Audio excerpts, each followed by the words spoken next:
Well, the first conversation was just enlightening. The history of the phone, I think we can all agree, it's hard to imagine a time when there wasn't a phone, and today where we would be without the innovations that Alexander Graham Bell came up with. But this second panel conversation, we're going to dive a little bit deeper into the real role of intellectual property and how it was used not only as an incentive to innovate, but also almost a requirement. The ability to prevent others from making, using, or selling what you've created enabled businesses to prosper because they had that period of time where they could leverage their intellectual property and raise capital and really grow their companies. And so I wanted to start, Chris, with you. And if you can dive a little bit deeper into how important patents were when Alexander Graham Bell first invented the telephone, and how important was the intellectual property in his mind? Thanks, Lewis. So Alexander Graham Bell did his telephone work at a time when the patent system was a huge deal in America. It's a huge deal now, but it's hard to imagine just how visible the patent system was in the 19th century. There were enormous numbers of patent cases in the United States federal courts. In fact, there were more patent suits in 1880 in New York City than there were in 2010. And there were enormous fights over famous inventions. So the sewing machine, mechanical harvester, there was an enormous fight over rubber dentures that involved thousands of dentists getting sued that only ended when the chief lawyer behind the plan was assassinated by a vengeful dentist. Senators argued patent cases in court. Members of the cabinet argued patent cases. The United States Patent Office, of course, at that point in its old location, halfway between the White House and the Capitol, one of the most prominent things that the federal government did, one of the biggest office buildings anywhere. And speaking of the Declaration of Independence, Congress's copy of the Declaration of Independence was displayed in the old patent office for many decades, hanging up facing a window, so it faded quite a lot. So Bell came into his inventive work very conscious that invention in America ran through the patent system, and that's how the inventive ecology worked. It was well established in the telegraph world that he was entering and in the growing field of electricity and scientifically oriented inventions. And so that was the premise of Bell and the people working with him.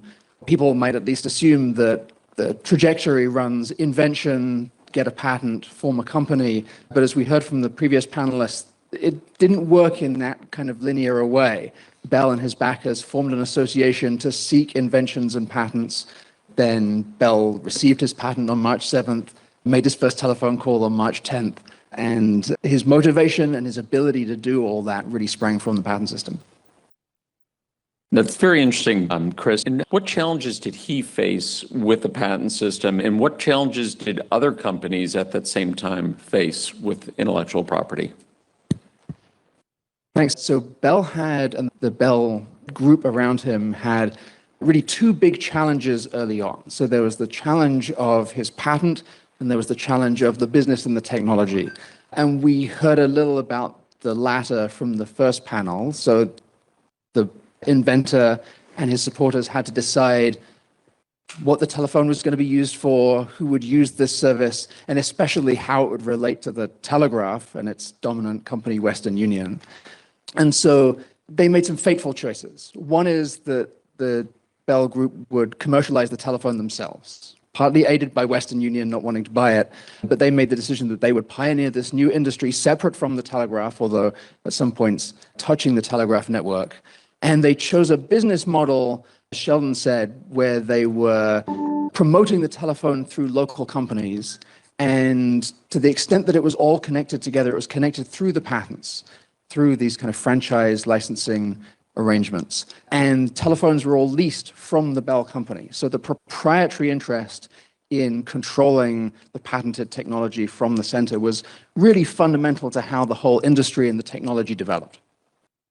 And then they had the challenge of figuring out what the patent was, where just the fact of having this patent was a fragile prospect. They had powerful enemies with lots of lawyers in the case of Western Union, other people claiming to have invented the telephone first, other inventors who'd invented other technologies that were part of the working telephone system.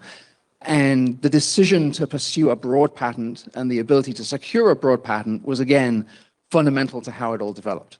And that wasn't on Bell. It was mostly a strategy of his lawyers. And in fact, Bell wrote this amazing letter to his wife, Mabel, the night before the first big telephone patent case, saying, "My lawyers don't understand the patent." He said, "They've got completely the wrong idea." He said, I forget exactly the words, but they have torn the heart out of my invention, and all that's left is a little dry dust that they blow in my face as the essence of the speaking telephone. They've got no idea what they're doing. And the next day, Bell's lawyers made the argument that his fifth claim to the application of the undulatory current to vocal sounds controlled all forms of telephone, and that ended up winning. That swept the courts. Judges endorsed it. They said, effectively, Bell's patent controls every telephone. And that first day, Western Union's lawyers panicked and ran back to New York for consultations. And that strategy created the Bell patent that we know today. Everything had to run through the courts eventually. Getting a patent from the patent office is a wonderful thing, but it guaranteed you almost nothing until the courts had signed off. It's a fascinating story and just remarkable that invention led to such an enormous industry.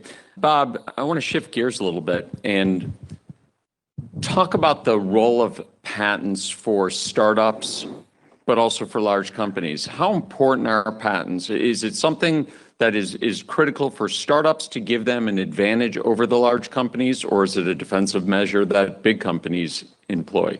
I think the patent system is equally important for both small companies and larger companies in many different respects. And actually, Qualcomm is a good example of this. When Qualcomm was a very small startup, there were a few people talking about the advent of code division, multiple access, wireless communications, which was at the time believed to be totally theoretical, impossible to do in a commercial setting, that there was no way that they were going to be able to get it work. And the dominant communication technology at the time was time division, multiple access.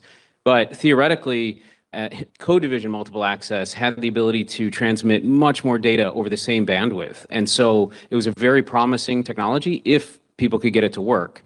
And so at that beginning, very early stages, it's very fortunate that Dr. Jacobs and Viterbi, who actually are inducted here at the Inventors Hall of Fame as well for their inventions in CDMA, they patented their inventions. And by getting those patents and securing those patents, investors were much more comfortable to invest in their early stage startup that had these radical, what were believed to be theoretical, impossible ideas. And so that they were able to generate that income and investment income so that they could try to carry out all of the extensive testing that they needed to prove out their technology. And what they had to do, since nobody would believe them, none of the operators believed them, nobody actually believed them, they had to build out everything themselves. So we actually have technically the first CDMA cell phone, which was the size of a van that drove around San Diego. We have it in our museum, actually, at Qualcomm. And so they had to build everything from scratch. They had to build the network side of things. They had to build the phone side of things. They had to build the chips that were able to do these communications, the RF signaling, everything that was involved in it. It was extremely expensive and a very, very, very risky endeavor. And because they had the patents at the time, investors were willing to invest in their work. And so, but because at the end of it, they were going to be able to protect their ideas. There was going to be a way for them to be able to protect their ideas so that if it did work, they would have control of who got to use it. They would be able to license the industry if it were able to work, which is an incredible payoff at the end. But in order to get there, they had to go through all this work. So that's at the early stage of the startup technology. And this is still true today. Those early stage companies, investors want to see, hey, look, have you patented your inventions? Have you patented your technologies so that you can have some protection for your ideas so that others, once you go to the market, others won't be able to just steal your ideas and run off with them. But then later in the development, they were actually starting to run out of funds. And they got to the point where they needed to start licensing, but the technology was starting to be proven out. And it was likely that they were going to go in this direction. And so then at that point, they actually, for extra funding to get them over the last hurdle, I've actually been fortunate enough to hear Dr. Jacobs tell the story. And he talks about how they were literally running out of money and they needed to keep the lights on. They needed to make payroll so that the scant employees that they had at the time wouldn't walk out. And so what they were able to do was actually get into their first license agreements. And the first license agreements were actually with AT&T and with Motorola. And that gave them enough revenue to get over the hurdle so that they could actually bring their products, bring their technology to commercially. And since that point, we've had fortunate cycle of being able to put a lot of resources into inventing the next stage of technology. So that was in 2G, 3G era, and we've been able to then patent our inventions, and then we're able to put that money back into our R&D pipeline so that we can take those same risks years ahead of the next G cycle. So we're always thinking, and this happened through 3G, through 4G, through 5G, and now we've been working on 6G technologies for a few years now, and 6G isn't going to be commercial until 2029 timeframe, but we're taking the risks now and trying to invent the technologies that are going to drive that 6G technology that's not going to come to light for years, but we have to be able to take those risks. And that licensing revenue that we're able to generate, actually, we're able to fold back into our R&D pipeline to keep it going. So the patent system is critically important for both very small startups and then all the way through the pipeline to larger companies as they drive technology forward.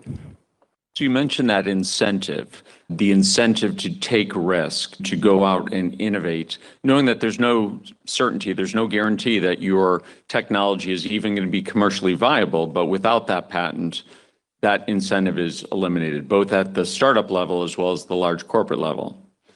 So Julia, I want to dive a little bit deeper at the corporate level. Would you say are patents today providing a meaningful incentive for the research, for the development, and investment in these new technologies? Obviously, AT&T spends a tremendous amount of money to not only maintain what they have, but to be thinking into the future and providing even better forms of communication. What can be done to strengthen the incentives that we have for the next 150 years? Absolutely. So first, I want to say thank you for having me here. As an AT&T employee, this 150 years is really special and meaningful to all of us, and we are spending the next week partying, and we're very excited about it. So really grateful to be here, and to be perfectly honest, I think I've learned more about Bell today than I have since I got to AT&T. So, and I think to be perfect, the reality is I think incentives are alive and well, and I think they've always been alive and well. And AT&T's model really demonstrates this. And I would say, in listening to the last panel, one of the things that struck me is that Bell was like a serial entrepreneur. And I think that spirit continued to live through AT&T and continues to live through AT&T today. And much of that spirit lives through the Bell Labs, right? So we had the inventions of the transistor, laser, solar cell, fiber optics, and we continue to invent today with AI, 5G innovations. I actually just visited the Qualcomm booth 2 days ago to see some of the 6G that they're looking at, that they're currently working strong on. And the reality is, for us to be able to do this, strong patents and strong patent protection continues to support our sustained technological leadership. And while we were seeded from the first patent, the ability to continue to patent, continue to innovate, and continue to monetize those innovations has really been essential to continuing to drive innovation, continuing to give us the investment funds to do so. Like I said, I have learned more today than I think I have to share, but I'm not sure quite exactly how we strengthen the process for the future. Certainly, we're spending a lot of time right now thinking about how we're using AI, and actually many of our patents are related to AI, and AI in so many ways will start to shift how patents work, how IP protection works. So I'm not sure I have the answers to that, but I think it's worth considering that we will have to continue to evaluate that. There's just so much unknown about where AI will take us at this point. So. It's interesting, Julia. And I'll throw this question out back to you, Julia, and to any of the panelists here. And that is, do you see government-funded research in universities as important for the future of the communications industry? So much of this risk has been borne at the corporate level, the budgets of Qualcomm and AT&T to come up with these game-changing technologies. But what about government-funded university research? Certainly. I will just say, I think universities continue to be incredibly important to research in the telecommunications space. I just got back from Mobile World Congress yesterday. I'm barely putting sentences together with the time change. A couple things were announced there. So continuing the ORAN Alliance, which had 300 operators, vendors, and research academic institutions. So we continue to reuse research that's in the academic institutions. They announced an open telco AI initiative, which had incredible leadership from our own chief AI officer, but also is really leveraging the research from like 17 different institutions. And so while we can help monetize this and help operationalize and commercialize all of these new technologies and innovations, we really could not get there alone. And that academic research is really essential to really all of these things. And let me just stop to say OpenAI and actually an Open RAN is really the way we're looking at the future of telecommunications in the network. So essentially creating an open network where we can use individual pieces from various suppliers rather than just having one network built by one company. So that may help explain. I realize this crowd may not all know what OpenAI means, but hopefully that helps. Absolutely. And Bob, what are your thoughts? So I do agree that government funding, especially university level research, is very important for the progress of technology, especially in the telecommunications field. But I will also say that the government funding that the U.S. kind of system is set up to handle, it pales in comparison to the amount of funding that other countries pump into the telecommunications field. And so the private incentives are super critical to the U.S. system, and those private incentives stem from the patent system and the ability to protect your inventions through the patent system and be able to then recoup your private investment through the licensing of the technology to the ecosystem and to others. Great. Thank you, Bob. Patrick, you've got some thoughts? Yeah, if you go back to the end of World War II, Vannevar Bush had a really great quote. I can't be able to repeat it verbatim, but he was talking about the need for government development. We just finished the Manhattan Project. We just won the war. And he was going back to MIT, and his point was the government needs to continue this basic research, with the exception of Bell Labs, which did fantastic basic research. Corporations are focused on what their business is. What the government is doing is planting seeds. And like it or not, every one of our trading partners is engaged in a massive industrial policy that we really don't have. And really the Bayh-Dole and that whole system of government-funded research is the only answer we've got to it. Rather than that, we're relying on private corporate investment. The one I feel bad for is the airlines. Every company's got a national airline, except the United States. Yet we've got like 5 or 6 of the best airlines in the world. So yes, I think it's a combination of both. And having been in the private sector for 45 years, it is important. I did not do it in my private practice. I did not work for universities, but I have an acute appreciation of the value of the innovation they bring to bear. And it's coming at it from a different perspective. And you get a lot of different views and perspectives on the problem that you don't get when you're in a corporation focused on the problem of what the business is being presented with. Yeah, a lot of them fail, but a lot of them have succeeded fantastically. And that's the point. That's great. Thank you. I want to go back to you, Patrick, because we've been talking about patents and the value of patents, but a lot of that value comes from the exclusive rights that come along with a patent. And so the U.S. Constitution refers to patents as exclusive rights, yet in the modern era, it's become more difficult than certainly in Bell's era to defend and for owners to obtain injunctions when there is infringement. How has this changed? So perhaps, Chris, if you can give us a little bit of background from the historical standpoint, and then Patrick, if you can talk about how it's happening today. So one question is, how far back do you want to go in the historical story? Because there's been some fantastic recent historical research about the prevalence of injunctions in patent cases in 18th century England, which is obviously important because the Supreme Court looks back to pre-constitutional practice to think about what the equity jurisdiction of the courts looked like. The American story is interestingly different because the first patent acts did not envisage injunctions as a remedy. They were all about damages. But then during the 19th century, almost all patent cases shifted into the equity jurisdiction of the courts, mostly because patentees didn't want to have to deal with juries and because the courts processing vast numbers of patent cases thought that was a better way to deal with things. And so then it became very standard for patent litigation to happen before a judge sitting in their equity jurisdiction and able to grant injunctive remedies, and injunctions went back to being almost universal norm in the 19th century, as other researchers suggested. Patrick?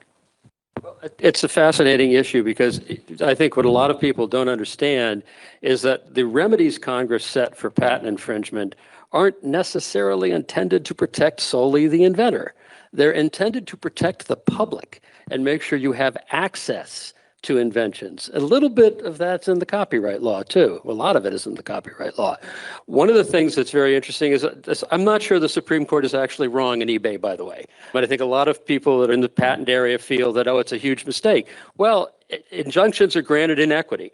And if you look at the numbers of injunctions that got granted, and let me give a comparison between the US and internationally.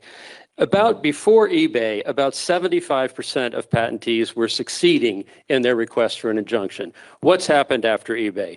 A lot of people who are not in competitor cases are not asking for an injunction because they're not going to be able to show irreparable harm. They're going to be getting a license fee anyway. So what's happened is it's decreased the number of requests for injunctive relief, but the amount of injunctive relief hasn't fallen that much. It has fallen, but it's fallen, depending on what year you're looking at, 60, 70% instead of 75% where it was. Where we lose a competitive advantage on this is against other countries. In Europe, especially now with the UPC, injunctions are granted very liberally. In Germany, they were automatic. And you didn't get to the damages stage because nobody wanted to open their books. In China, they're automatic. In much of Asia, they're almost automatic. And that's where we really have some slippage, is that we're not granting them as readily. But in my experience, what it really is a penalty against the patentee, because you can get it. I've gone through cases where you get it, but you have another day of hearings. After everybody's exhausted at the end of a long trial and the jury's dismissed and the judge really doesn't want to be listening to any of you anymore, you're going to come back in for another day or two of testimony and explain how I'm going to be nailed if I don't get my relief, which if you're a competitor and you're actually going to be hurt, you will be able to prevail. And that's why I say the rate is still up in the 60s or 70s. It's just a lot of friction to get it. Would we be better served with a system where injunctions were automatic like they are at most of our trading partners? Probably, but then you've got the troll issue that people are going to stick you up that are not putting the product in the hands of the consumer. So you're really looking at a balancing here. Do we want the product out on the market and consumer to have benefit from having more competition, or do we want to protect the patentee and basically anybody can use it after the patent expires, triggering the innovation that will inevitably flow with competitors trying to get in the market? And then you've got the issue of efficient infringement. The one case I love on this was Apple versus Samsung. I mean, talk about efficient infringement. I mean, boy, they took a hit of billions of dollars to get into the market, and they've succeeded. And now you've got not only two phones that work anywhere, you've got a whole system based on Android that works around the world. So at the end of the day, it really is about the consumer benefiting from innovation and not purely the exclusivity. So I'd leave it to you which you prefer. Well, I think it's safe to say things were a little easier 150 years ago when Bell filed his patents. Bob, from a corporate standpoint, right? So we've heard sort of the history and we've heard from a legal perspective, but how does Qualcomm or Julia from AT&T's perspective, how do you look at the injunctive issues? Well, so injunctions, actually, some of those stats, I think, are more so cases that actually got all the way to trial, went through trial, and then were adjudicated then after that. There's quite a few cases that are brought, that are dropped ahead of time, settle out ahead of time, things like that. So it's not 75% of all patent cases that are brought in the U.S. end up in an injunction. That's actually a very small amount. On the injunction side, though, the injunctions really help with evaluation of the patent system as a whole. If a defendant doesn't have any fear of being enjoined through the court process, and it's not you can just go to the court and ask for an injunction. You actually have to go through a trial. You have to convince the jury in the U.S. that your patent is infringed and valid, and then you also have to then convince the judge that you should get an injunction. And so it's an arduous process. But if the defendant doesn't have any threat at all of being enjoined for their use of the patented technology, they have no incentive to come to the table and actually negotiate in good faith. And so what you see then is the efficient infringement aspect where the defendant knows, well, look, I'm going to have to pay something at some point, but I might as well kick the can 5 years down the road and let's see what happens in all of these cases. And let's make the patentee bring cases in the US and China and Germany and the UPC and all over the world before we really come to the table and actually start to negotiate, because we're not going to have to pull our product and we're not going to have to make any changes. We may have to pay a little money, right, at the end. And so without having that threat of injunction and a real threat of injunction, it lends to the efficient infringement, which we're seeing more and more these days. And so I do think that injunctions are a critical aspect of the patent system. I'm an economist, and I don't know that I have any more than everybody's already said. So everything that you said creates uncertainty. The patent was supposed to be that gold standard, the ability to go out there and know that you've got this period of exclusivity where others can't make, use, or sell what you've created. It enables businesses to go raise capital. It allows companies to scale up and hire employees. How do you feel about the certainty, or in recent times, the lack of certainty of patents? And is this a problem for patent owners? Is it an opportunity for competitors? Where do you think we stand today? Start with you, Chris. So, unsurprisingly, I'll reach far back and suggest that uncertainty has always been a thing. Oliver Evans, who was a late 18th century, early 19th century inventor who got some of the first US patents, came home from court one day in 1809 and gathered his family around him, got out all his designs and all his ideas, things he'd been working on and hadn't completed yet, dumped them all into the fire, saying, this is just pointless if courts won't protect the rights that the law is supposed to secure to us, while his family all wept. And Bell, similarly, he wrote a letter, I think, to Mabel in 1878, so 2 years after he got his patent from the Patent Office. He said, I am becoming sick of patents, ill, peevish, and disgusted with life.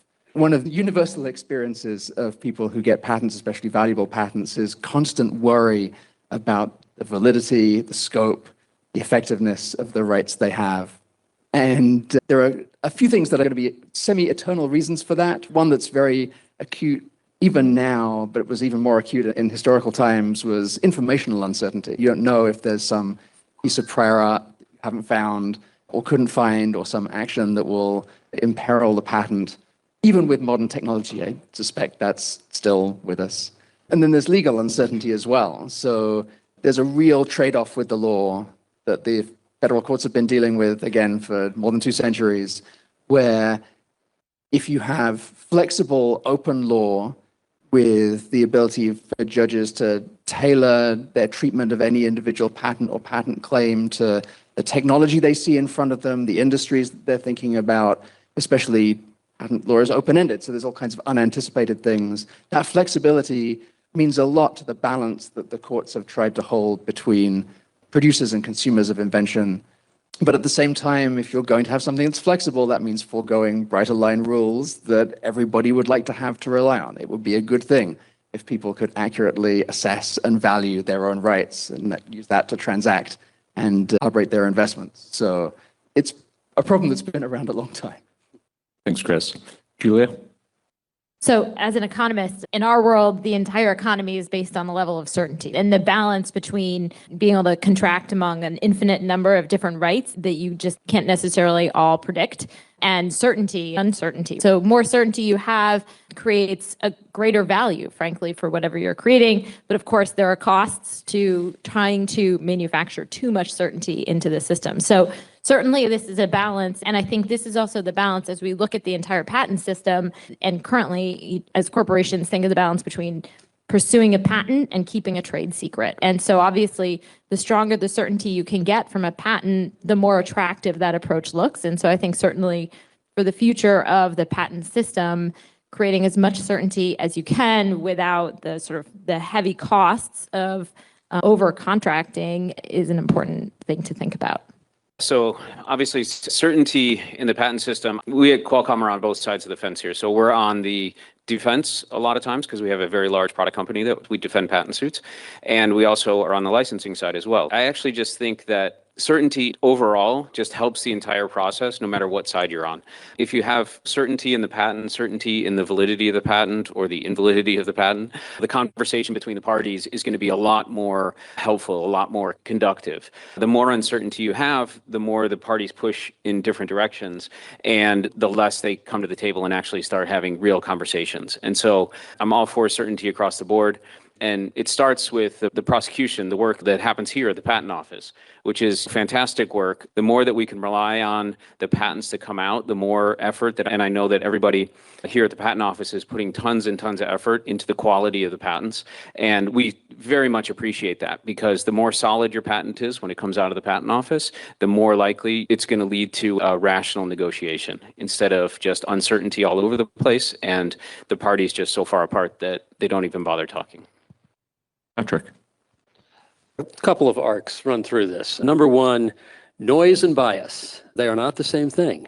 And unfortunately, the prosecution system we have, where we're distributing the decisions out to thousands of examiners, introduces a lot of noise and bias, and that's part of the uncertainty. If I get a certain examiner on a particular application, the statistics are out there. There's commercial vendors that supply it all the time. The allowance rate from certain examiners and certain art units is in the 80s, and the same art unit, same technology, and it's in the toilet with other examiners. So one is we've got to get a handle on the noise and bias in the grant process.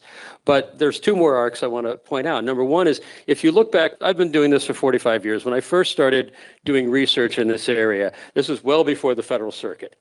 There were circuits in this country that did not think any patent was valid. I personally did research on a case when I was a law clerk.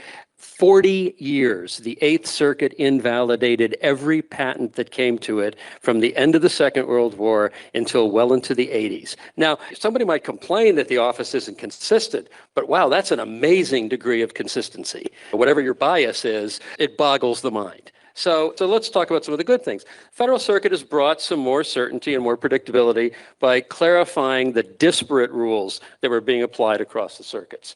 But we're now in a system where you had this system before the Federal Circuit where patents in some circuits were very disadvantaged. That's where you brought your DJ action. Go after them in Iowa because they'll nail the patent and they'll take it out on validity. Then you've got the Federal Circuit coming in, at times wavering to be too pro-patent and too expansive. And that causes problems on the user side, because this system is supposed to balance both the interests of the inventor and the interests of competitors and the public.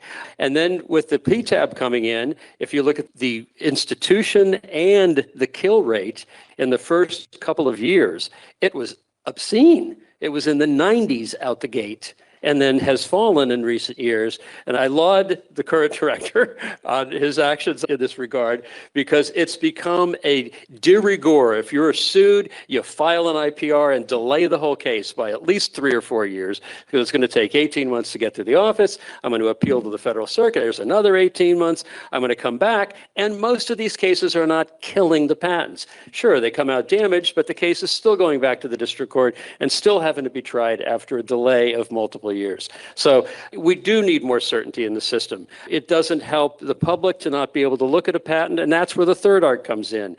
We're now in a system where companies, and I'll take Bob's company out of it, we talked about this, because I know you guys do look at competitors' patents, but people are so afraid to even look at the docket of what other patents are issued.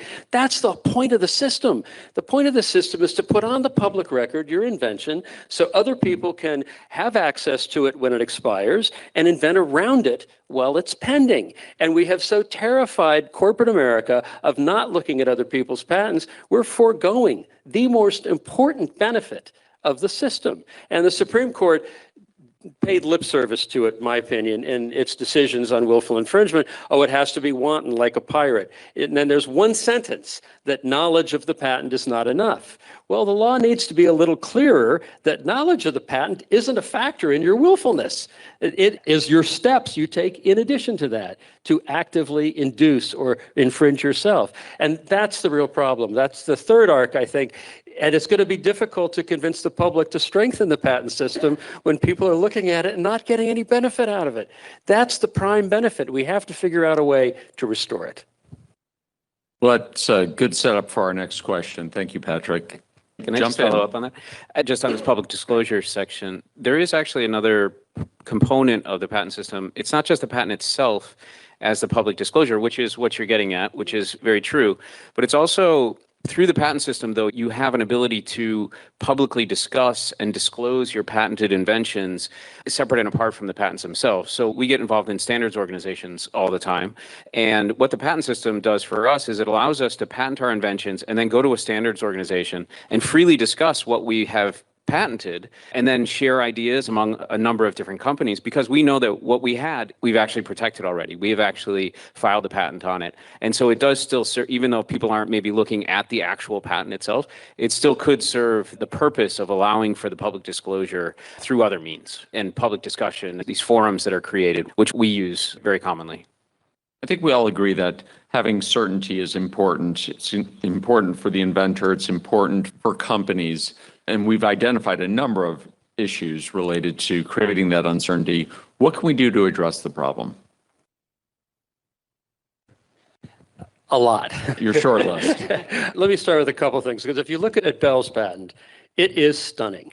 The thing was issued 3 weeks after it was filed. And I'm not suggesting that the office will ever achieve that level of acceleration again in our lifetimes. However, having 3 patents of my own, which the last one was dragged out for 20 years. We can do a lot better. So somewhere between 3 months and 20 years, the truth lies.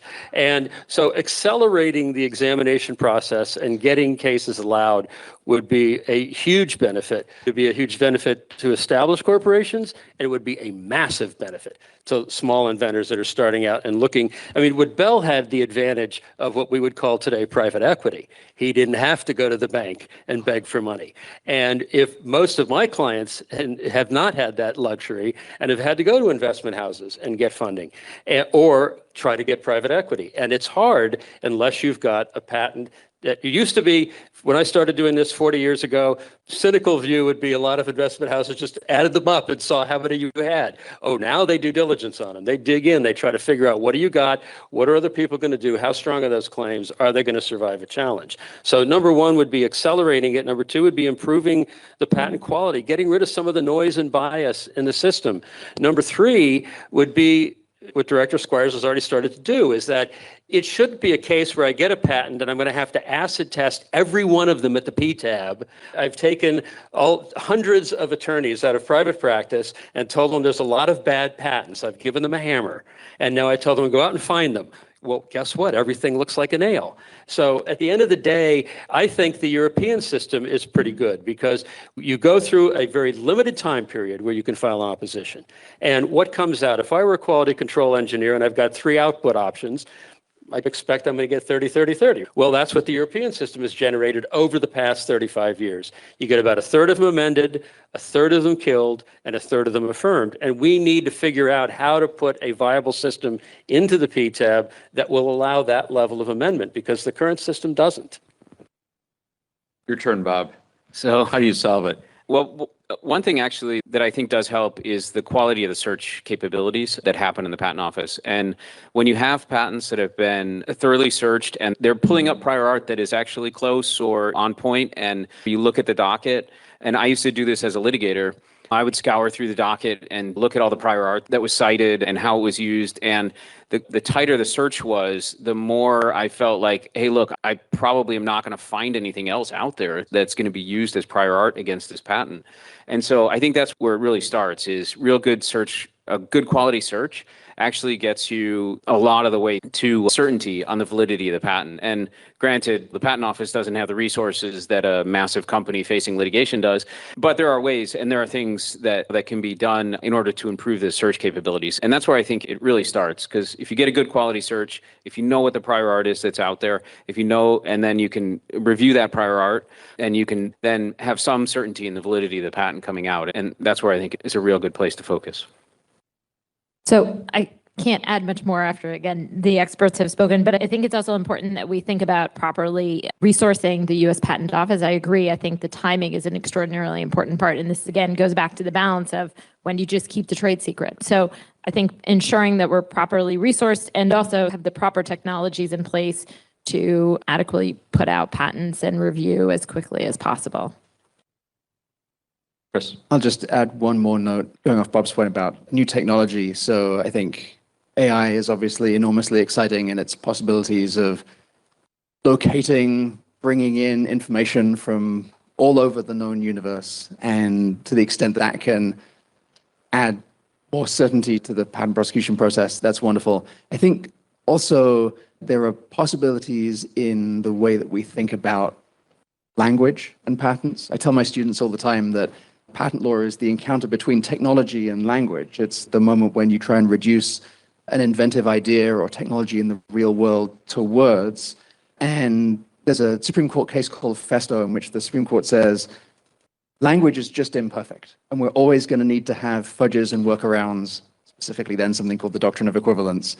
But I think that the kind of ability to communicate precisely might be something that gets materially better over the next generation through AI. Interesting. So the first panel conversation ended with a very thought-provoking question, and that is, if Alexander Graham Bell were alive today, what would he think about his original invention? Would he be pleased with the progress that his invention led to? Would he be appalled that we spend so much time on the telephone? So let's shift it to an IP perspective. Chris, we'll start with you. If Alexander Graham Bell were alive today, what would he think about the patent system? And would there still be the same incentive for him to file patents on his inventions? Or would he just want to have a first mover advantage and get out quick and raise a lot of capital? And hopefully that's the moat around his technology. So I'm not just saying that because I'm here, but I think Alexander Graham Bell would be enormously impressed with the patent office of today. I think the patent office that he dealt with, much smaller, much less expert, a world in which, let's say, the influence of your lawyers within the US government and at the patent office was enormously important. And, for example, might have been partly why Bell, whose lawyers were very well connected, got his patent issued in 3 weeks. He would be, I think, delighted to see the scale and the efficiency and the resources and information that patent examination has to offer now.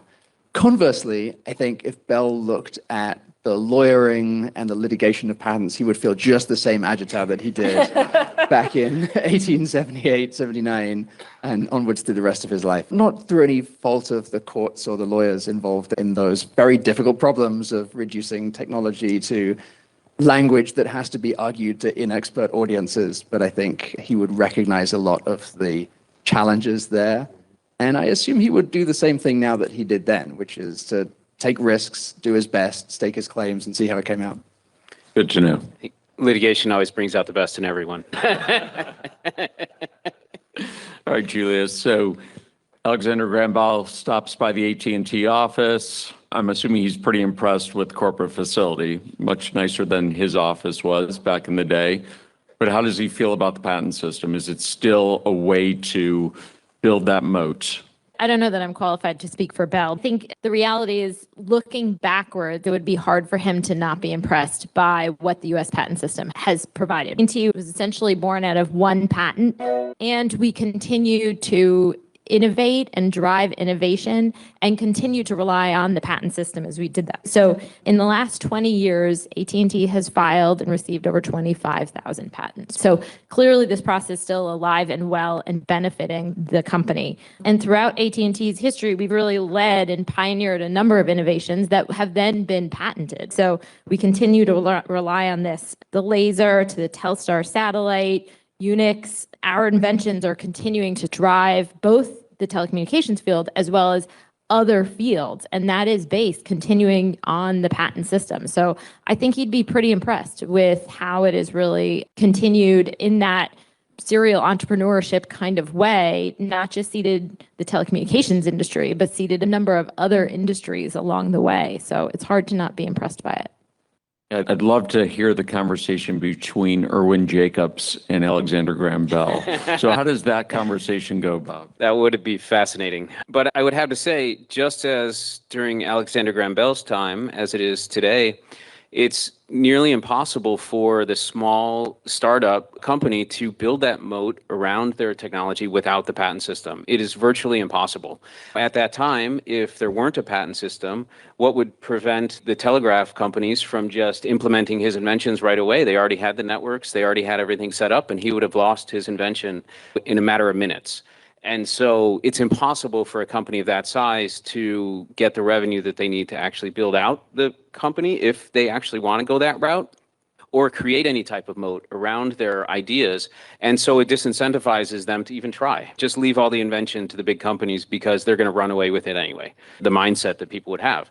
And that's the antithesis of the patent system. That's what it's there for, is to help those people with extremely good ideas, the people that are able to solve the problems, to generate some income off of their ideas, and so that they can go back and come up with the next great solution for the next biggest problem. And without the patent system, you just can't do that. That was the same during Bell's time as it is today. And Patrick, what do you think Alexander Graham Bell says? Well, I agree with Chris. I think he'd be stunned at the progress we've made and horrified at the legal fees. The problem is that our people have been trying patent cases for hundreds of years. Why do they have to cost $5 or $10 million a pop now? And I think there's a couple of contributing factors. Discovery is a huge one, and at the time of the proceeding.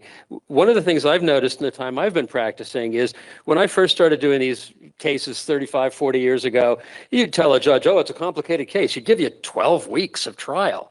Seriously? That will never happen today. I am convinced somebody at the administrative office sent a memo around sometime in the 90s to the district judges saying, what are you guys doing? You are wasting so much time. And all of a sudden, every case, you're getting 3 to 5 days.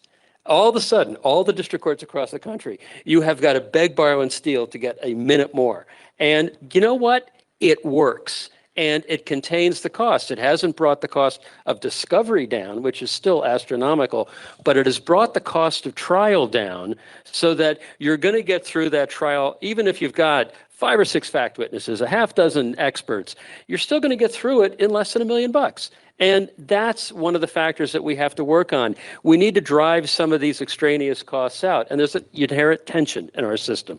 Why do the Germans do it so efficiently? Because they don't care about due process. They don't care about getting to the facts. They care about making a technically correct solution. So you present your expert opinions and we'll make a decision, and that's that. Whereas we have an overweening love of having your day in court. And having your day in court is incredibly expensive. And we have to figure out a way, and this is beyond what the office could do. I've already mentioned some of the things the office could do, but Congress has got to deal with this. It costs too much, and it takes too long, and it's too unpredictable. And if you're trying to prove a patent's invalid in front of a district court, your odds are really low because juries don't like taking away somebody's house. And if you're trying to prove infringement, it depends on where you file. And you're going to get a very different jury. We have a big country with a lot of people. You're going to get a very different jury in different sectors of this country. So that's another aspect of the system we need to improve. Again, it's noise and bias. It costs money, it creates uncertainty, and it takes a lot of time. And if we can find ways to drive some of that out of the system, we will all be better off. And I'm speaking against myself as a trial lawyer. But the bottom line is, I like going to trial and winning, okay? The more unpredictable it is, the more upset the client is, and the more chances are that you don't win. I think you struck a chord there. So before we get to closing thoughts, because I think that's going to be really interesting, I would like to open up the floor to the audience. If anyone in the audience has a question that they would like to ask our esteemed panelists. I see that Mr. Cerf is first in line here. I never pass up an open microphone. So a couple of points. First of all, the speed up, the point is well taken, time is money. I do wonder, however, about speeding things up so quickly that the patents don't get adequately evaluated. And so having very good quality information for the patent examiners seems to me extremely critical. Google has a patent search system. We try to offer that to be helpful. But I'm beginning to wonder whether some of the AI large language models suitably trained might also be a good source of feedback. However, acknowledging that there are hallucinations coming out of some large language models, we may get some unexpected inventions as a result. Now, that would be an interesting. The other question I have for anyone who wishes to respond is that I have a modest couple of patents, and I've never been able to recognize my patent after it has been translated into patentees. Is there a place for plain English language or plain language descriptions to go along with the filed patent? Yes. Yay! Okay. I mean, the problem is you've got tension, and unfortunately, I had a foot in both camps when I was in private practice. You've got a tension between the prosecuting community, which doesn't want to be accused of dropping the ball 5 years later, and the litigation community, which I think most seasoned trial lawyers would have the similar view to mine, that I would much rather have a clear record that I can rely on and produce a good theme around and have a strong chance of winning than a lot of gobbledygook that somebody's stretching the claims beyond what is in that spec. I think one big problem, we're starting to correct it, is for decades the Federal Circuit did not enforce Section 112. And when the Federal Circuit didn't, the office tended not to either. The office has tightened up on that, and that's a great thing. The courts are starting to, but it takes time. And the bottom line is the real problem comes in the ambiguity of the words, overly technical terms, shibboleths and things that people don't understand. And then it goes to a lay jury. You're asking my mother to decide. Yeah. And I had one client which sued Microsoft at one point. I became very good friends with Microsoft's chief IP counsel. And Andy took me aside at one point. He said, "Why does every case have to be a morality play?" And my answer was, because it is. And that's the problem, is that we invite that type of gamesmanship by having unclear language and imprecise language. Sounds like you spent a lot of time in a certain town in Texas. Thank you, Mr. Cerf. Hi, everybody. My name is Antoinette Junius Tony. I'm an entrepreneur. And I'm starting a production company, Tonetainment Productions, LLC. But I've come here today because everything you said is so true. It's so confusing. I'm a new business owner. I'm a minority. I've never started a company in my life, and everything is new to me. But the patent and trademark, I tried to get my own trademark. It's so confusing. And so I can get a paper trail of what this lawyer told me. She was like, do this. We went back and forth so many times from the lawyer at the USPTO. And she was like, if you do this, and I give her credit. She was trying to help me. She really was trying to help me. She said, another company already, but if they don't get back to us, then they lose it. And then all you have to do is, she was like, basically it's yours. As soon as that day came, no, she sent me something else saying, now you have to do X, Y, Z, Z. I said, well, your previous email said all I had to do was wait for them to do X, Y, Z, Z. And so I just gave up after going around Robinhood 4 or 5 times, and I can pull up the email chain because I still have it, create paper trails. And so I'm like, you told me to do, I'm like, why is it so complicated? Why has the system become, it's like, everything in America or in the world, we overcomplicate everything. We created these systems. Why does it have to be so complicated? Why can't it be like X, Y, and Z, boom, this is how it's done? I joined the patents program. I go online. I'm now in law school, guys. Not to be up here, but I was like, I got my master's, and I was like, I'm going to go to law school because I need to understand all the different laws to run my business. So when I have my legal team, I can understand what my lawyers are saying to me. And I'm like, why are we making all these systems so overcomplicated, especially for a little black girl like me coming from Southeast Washington, D.C., across the river, who doesn't really know all this terminology? I was so disheartened that I never got that patent. I'm like, lady, you just told me to do boom. I get everything. I work with you. You work with me, and I still get in there. I'm like, it's like you just wanted to take my money. That's how I felt. It's like I never got my patent, and you guys got my money. So that's why I came today as well. It's just like I want to voice that because I'm not the only little black girl out there who feels the same way. It's very discouraging and disheartening. Well, you're definitely in the right place. And what I can tell you, in 20 years of dealing with the U.S. Patent Office as an inventor myself and an entrepreneur, the resources that this agency provides to the independent inventor is amazing. The pro bono program that they have orchestrated to help inventors who don't have the money to spend on patents. I'm sorry, I'm gonna let you finish, but I was in the program. I have a lawyer, they have a program for new entrepreneurs like me. I'm telling you, I researched everything. And I had a trademark attorney who I was paired with as a mentor. It was like the flagship program that you guys have. Yeah. I mean, like, I have his information too. And I've sit at home in my computer and signed up for all these things, and I still didn't get my pay. And so I was like in the flagship program of them saying, I'm going to pair you with a seasoned trademark attorney who has retired, but now he's a mentor. Great guy. I can't remember his name, but I have his information too, but I still didn't get it. The key is just surround yourself with people who can help you in that process. So find me after this session, and I'll give you my contact information, and I'll try to connect you with as many people who can help you on this journey. All right. Because it's worth it. And thank you all. Thank you so much. Thank you. Got one more audience question. Yeah, hi, Bill Richterman of Covington. Thanks all for the panel. So I want to challenge one thing that was said, which was an idea that there's a distinction between the consumer interest and the inventor interest. And I would argue that the inventor interest is in the consumer interest. I remember when hepatitis B cure came out, what was it, 10 years ago, and people howled about the $80,000 cost. And they said, who can afford that? Well, it doesn't cost $80,000 anymore. And the cheapest cures are those that don't exist. And so my contention is that you need to preserve the incentives for the inventor, which I think we've really lost a lot in the last 20 years with eBay on. And so just throw that open to the panel.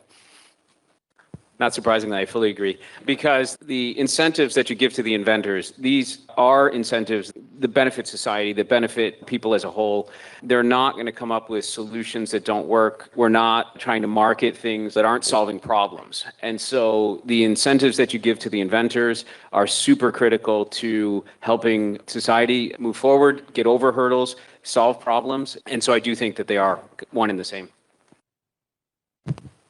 Thanks, Bob. So great conversation. I know that we're running late on time here. Speed round, 30 seconds, real quick. Parting thoughts. 150 years from now, when they're celebrating the 300th anniversary of Alexander Graham Bell's invention, they're going to look back at this recording and they're going to analyze what you have to say. So make it good. What is it, Chris? So when I was researching a book about Bell in the 2010s, I was really struck by how familiar the story of his time was the story of the time I was living in. Worries about patent litigation explosions, worries about key technologies falling into legal black holes, strong skeptics of the patent system, strong supporters of the patent system. I don't think there's any lesson of history to take away from that as such, but it kind of reassured me that it's an imperfect system, a human system, political system, and it always has been, always will be. Julia, what are your parting thoughts? So I think the patent system is clearly alive and well, and probably will continue for the next 150 years, purely based on institutional longevity. But the success will be measured in all of the industries that are created by AT&T and other really foundational corporations that continue to push innovation for the future, not just, again, for our industry, but for all the other industries out there. What G will we be on in 150 years? Past the G cycle. Yeah, I was going to make a joke about when I wake up from my cryogenic freeze, what will I see? But I hope, as mentioned, there still are the incentives that were there 150 years ago. And I'm hopeful that 150 years from now, those incentives for the population to go out and solve the problems and find solutions is still there 150 years from now. And Patrick, you get the last word. If you look at the telephone cases, the Supreme Court's 500-page opinion in the telephone cases, it's really interesting because the law was incredibly unsettled at Bell's time. We didn't have resolution of means plus function. We didn't have resolution of a lot of these issues that we take for granted today. So number one, we've made huge progress, and we can always be better. But that's one thing to focus on, is we have made huge progress. What worries me is that the pace of innovation, particularly with the internet and AI, has accelerated phenomenally during our lifetimes. And our systems for administering and enforcing those rights have not kept up. They've gotten more expensive, they've gotten slower, they've gotten more cumbersome. And that's what we have to figure out, is how we can make them faster, sharper, brighter, more efficient, accelerate the pace of at least the prosecution and the grant phase, make it more predictable, more reliable, more correct, that it's going to hold up in court when somebody has a suit. And finally, deal with the fact that litigation's out of hand. You're letting the inmates run the hen house, okay? And we need to figure out some sensible reforms. And the problem is Congress is not well suited to do it because the plaintiff's tort bar has a stranglehold on the Senate Judiciary Committee and doesn't want some of those reforms, whereas their interests are not nearly aligned with what we would do as innovators and companies that produce consumer products. Thank you. I want to thank my fellow panelists here. Thank you for all the time that you put in over the last couple of weeks getting ready for this. Thank you to the audience for engaging us in this debate on the value of intellectual property.